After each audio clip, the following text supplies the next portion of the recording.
नमस्कार। आज हम एक बड़े ही दिलचस्प टॉपिक पर बात करने वाले हैं। एक कार्टून शो है द सिम्पसन्स, जिसके बारे में कहा जाता है कि वो भविष्य बता सकता है। हमारे पास एक लेख है, उसका टाइटल है सिम्पसन की भविष्यवाणियां, तथ्य या कल्पना। और ये बात है भी अजीब कि शो में मजाक में कही गई कितनी चीजें बाद में सच हो गईं। तो आज हम इसी लेख को देखेंगे और समझेंगे कि क्या ये वाकई कोई भविष्यवाणी है या फिर बस अच्छी राइटिंग और ढेर सारे संयोग। चलिए इसमें थोड़ा गहरा उतरते हैं। तो लेख शुरू होता है कुछ बहुत ही मशहूर एकदम दिमाग घुमा देने वाले उदाहरणों से। जैसे वो 2000 का एक एपिसोड था बॉट टू द फ्यूचर। उसमें दिखाया कि लीजा सिम्पसन प्रेसिडेंट बनी है और उसे प्रेसिडेंट ट्रंप से एक खराब इकोनॉमी मिली है। और कौन सोच सकता था कि 16 साल बाद 2016 में डोनाल्ड ट्रंप सच में राष्ट्रपति बनेंगे। हाँ हाँ बिल्कुल, ये वाला किस्सा तो बहुत ही कॉमन है। और लेख बताता है कि ये अकेला नहीं है, ऐसे कई हैं। वो 1995 का एपिसोड याद है, लिसाज वेडिंग? उसमें वो कलाई घड़ी से बात कर रहे थे। ओह हाँ। स्मार्ट वॉच जैसी चीज। तब किसने सोचा था कि 10-15 साल बाद स्मार्ट वॉच हकीकत बन जाएंगी। कमाल है वो तो।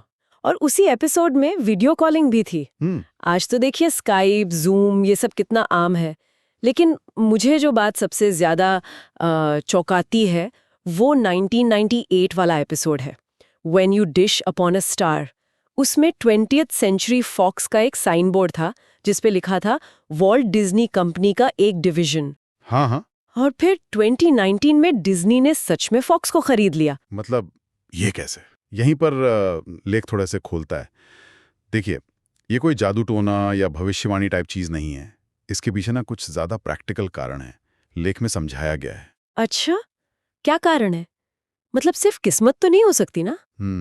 इतने सारे उदाहरण जो हैं। देखिए, किस्मत या कह लें संयोग, वो एक फैक्टर तो है, पर वो पूरी कहानी नहीं है। पहली बात तो लेख ये कहता है कि ये शो चल कब से रहा है। 30 साल से भी ज्यादा हो गए हैं। हाँ, ये तो है। इतने लंबे टाइम में हजारों एपिसोड बने हैं और दुनिया का शायद ही कोई टॉपिक हो जिस पर इन्होंने मजाक न उड़ाया हो, सटायर न किया हो। राजनीति, टेक्नोलॉजी, कल्चर, सब कुछ। हाँ, ये हुआ कि अगर आप हजारों तीर हवा में चलाएंगे तो कोई ना कोई तो निशाने पे लग ही जाएगा। बिल्कुल सही। आप इसे यूं समझ लीजिए, लॉ ऑफ लार्ज नंबर्स जैसा। इतने सारे गैस, इतने सारे सटायरिकल आइडियाज में से कुछ का सच हो जाना, वो तो स्टैटिस्टिकली भी मुमकिन है। लेकिन एक और जरूरी बात भी है। अच्छा, और वो क्या है? वो ये कि शो के राइटर्स जो हैं वो कोई ऐसे ही लोग नहीं हैं। लेख बताता है कि कई सारे राइटर हार्वर्ड जैसी टॉप यूनिवर्सिटी से पढ़े हैं। ओह, बहुत इंटेलिजेंट लोग हैं और दुनिया में क्या चल रहा है, ट्रेंड्स क्या हैं, इस पर उनकी गहरी नजर रहती है। वो अक्सर क्या करते हैं कि जो मौजूदा ट्रेंड्स हैं ना, चाहे सोशल हों या टेक्नोलॉजिकल, उनको पकड़ते हैं और फिर सटायर के लिए उसे खूब बड़ा चढ़ाकर एग्जैजरेट करके दिखाते हैं। अच्छा, तो आज जो चल रहा है उसी को लेकर वो कल की एक फनी सी तस्वीर बनाते हैं। एग्जैक्टली। और कभी-कभी वो जो मजाकिया तस्वीर वो बनाते हैं ना, वो असलियत के इतने करीब निकल जाती है कि बाद में वो भविष्यवाणी जैसी लगने लगती है। जैसे वो 2017 का एपिसोड था द सफरसंस। उसमें एक ड्रैगन गांव जला रहा था। हाँ। और फिर 2 साल बाद गेम ऑफ थ्रोन्स का वो फिनाले आया, जिसमें कुछ वैसा ही सीन था जो काफी विवादास्पद भी रहा। अरे हाँ। तो हो सकता है ये लेखकों की उस वक्त के फैंटेसी ट्रेंड्स की अच्छी समझ का नतीजा हो, ना कि कोई भविष्यवाणी। तो फिर ये असल में शो का इतना लंबा चलना, राइटर्स की स्मार्टनेस और दुनिया की नब्ज पर हाथ होना, इन सब चीजों का मिला जुला असर है, कोई सुपरनैचुरल पावर नहीं। हाँ, लेख का निचोड़ यही निकलता है कि द सिम्पसन्स कोई भविष्य बताने वाला शो नहीं है, बल्कि ये हमारे समाज का, हमारे कल्चर का एक बहुत ही शार्प और अक्सर फनी आईना है।